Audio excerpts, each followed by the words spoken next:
Well, here we are, as you can see, at the floor of the New York Stock Exchange with an important person that is being actually devoting her life to something that we all use, that we don't really understand too much. Her name is Sue Phillips. She's the CEO of Scenterprises. She's going to explain that better because as you can understand English, my second language, but we're going to talk to her in English. Sue, thank you for coming. Thank you, Victor. So Happy Sue is to be here with us, and I think the important part is Sue. Yes. Tell us about the fragrance, the perfume. What happened in our industry? Because I was telling the audience, we all use it, but we don't think about the whole process that is behind putting all those things together. So thank you for coming and tell us about that, please. Thank you. Well, I'm passionate about perfume, have been in the industry for many years. I created fragrances for Tiffany, for Burberry, for Avon, for Trish McEvoy, Jamie Foxx, Katie Holmes, Zendaya, many celebrities. Perfume is an art and a science. The perfume industry is almost a $60 billion industry and is growing, and it's shifted from designer and celebrity scents to niche bespoke perfumes. What does that mean? That means that people who really want to reflect their individuality and their personality now can have a fragrance that is all about them. And the best thing is that when you wear a fragrance that just reflects who you are and you get a compliment, people feel so excited and so happy. They feel confident, they feel uplifted, they feel, wow, this is me. And I always say, why wear what everybody else wears when you can create your own? It's a question. Yes. Because obviously the women's use more fragrance and perfume. We tend to be more like the old school guys that use one or the other. So basically, if I listen and I hear you clearly, you are saying that you have to really know what is your type of fragrance that matches you. So the industry has been evolving so much that now you will be able to pick exactly what is the type of fragrance that match yourself. Why don't you articulate and explain that a little bit? Because a lot of people that are seeing the interview, they don't really think about that granularly to the level that is so important that you need to use and find your fragrance that match yourself. Exactly. You know, Victor, for many years, it was all about the designers, European designers, and well, French designers, Italian designers, and then American designers. And then it became the celebrities in the 1980s. Everything was about celebrities. Now, because I think also what happened during the pandemic, people didn't wear fragrance because they couldn't smell, they couldn't taste, and they were stuck at home. So suddenly the whole trend shifted and people wanted to wear what they wanted to wear, not what the celebrities or designers were wearing. Because I can smell something on the street that may smell wonderful on the lady or the man, but when I wore it, it wasn't so great. So the trend really right now is all about you, the individual, the person who wants to reflect their individuality and their personality. And so that is where the change has shifted. And it's just wonderful because people don't have to wear what everybody else wears. And by the way, men can wear florals and women can wear woodsy and spicy.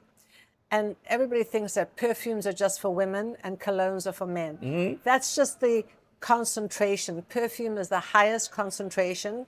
And then you go eau de parfum, eau de toilette, and then eau de cologne or cologne.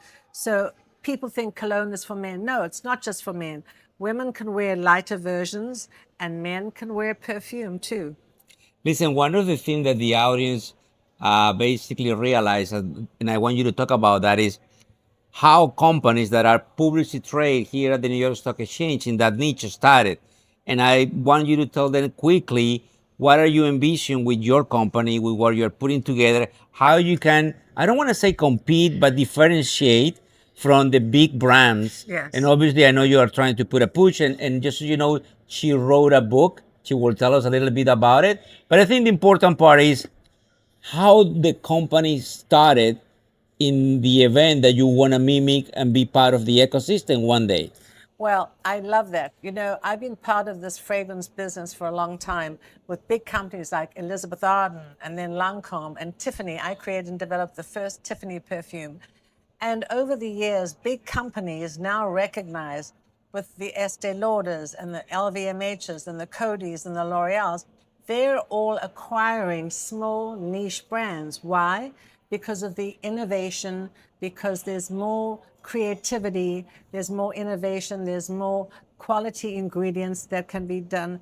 And everybody wants to be profitable. We understand that. But the point is, as a big company, they have to really answer to the shareholders. When they acquire niche brands, they realize that quality and high quality ingredients and creativity are important. So what I envision for my brand is to maintain the high quality ingredients, maintain the creativity, and hopefully have a company that will invest in my creativity, that what I can offer to the consumers is something innovative, creative, high quality, and very special. And tell us about the book, because the name of the book is The Power of the Perfume. Yes. And you're right. Women tend to use perfumes Perfume. more than men. Yes. And obviously, we don't understand that. So, to be honest with you, I know all of my friends and my peers, we just get whatever is there. And the more you get older, the less you pay attention to Right. it. But I think it's important and interesting what you mentioned. And tell us about your book to see how we can benefit reading your book. Sure. Well, during the pandemic, everything closed down.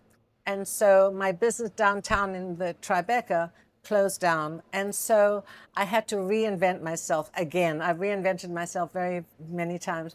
So I've written a lot of articles and a lot of guest speaking. And I thought about, at the time of the pandemic, writing about the power of perfume. Well, what happened was, as a symptom of pandemic, people lost their sense of smell. They became anosmic. And that became a worldwide pandemic. Yes, absolutely. And people had never really thought about fragrance before. Well, suddenly people started to realize they can't smell, they can't taste, and they were panicked. Yes. And they went very depressed. And so they didn't go out, they didn't socialize. So when I wrote the book, The Power of Perfume, suddenly people recognized, oh my God, I have that problem with anosmia. And so people found me. I did an interview for NBC about the book. And the day before the interview, somebody called me from NBC. They said, do you think you can help somebody who's lost her sense of smell for 15 months? I said, well, I'll try. And I took this woman on a scent healing journey. She kept on smelling nothing, smelling nothing.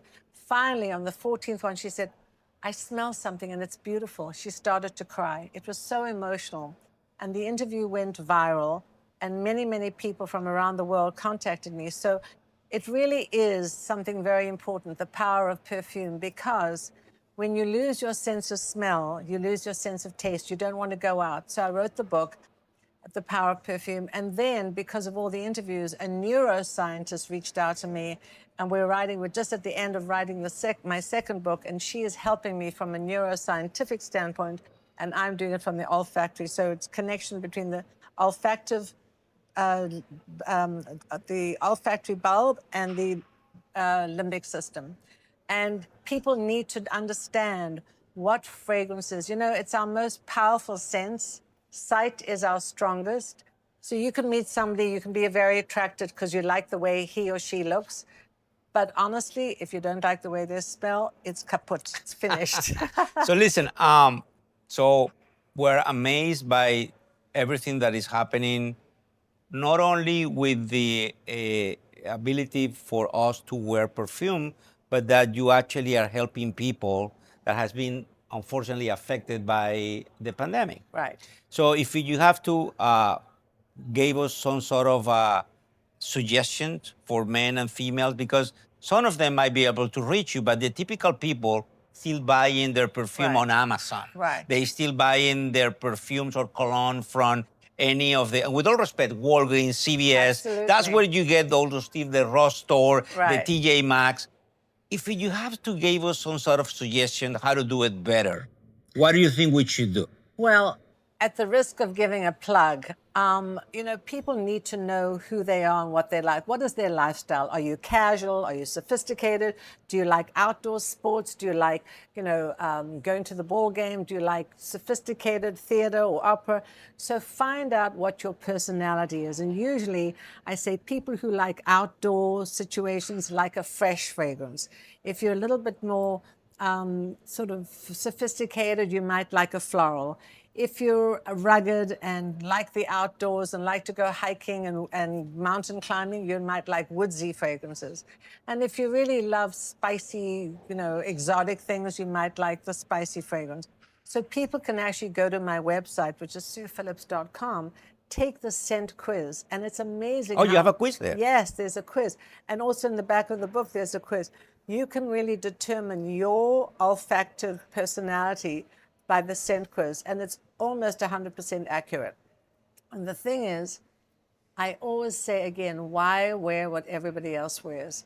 It's time to celebrate who you are, what your fragrance personality is, whether you like fresh or floral or woodsy or spicy. Men can wear florals, women can wear woodsy or spicy. There's no problem. In Europe, they love florals. In America, they love fresh and clean. Yes. In South America, they love spicy. In England, they like lavender. And in Morocco, the Middle East, they love oud and incense. So just think about what you like in terms of food, flavors, and then think that your fragrance personality might actually resolve in what you choose to wear because of what you like. Listen, we're very happy to actually interview you from the Florida New York Stock Exchange, the iconic place. We don't pay too much attention about perfumes and cologne, but Sue can definitely lecture us on how we can smell better. She's right. If you don't smell good, you're gonna be in business. Thank you, Sue. Thank you Thank you so for much. staying with us. I Wonderful to be appreciate with that. you. Thank you you so for coming. much.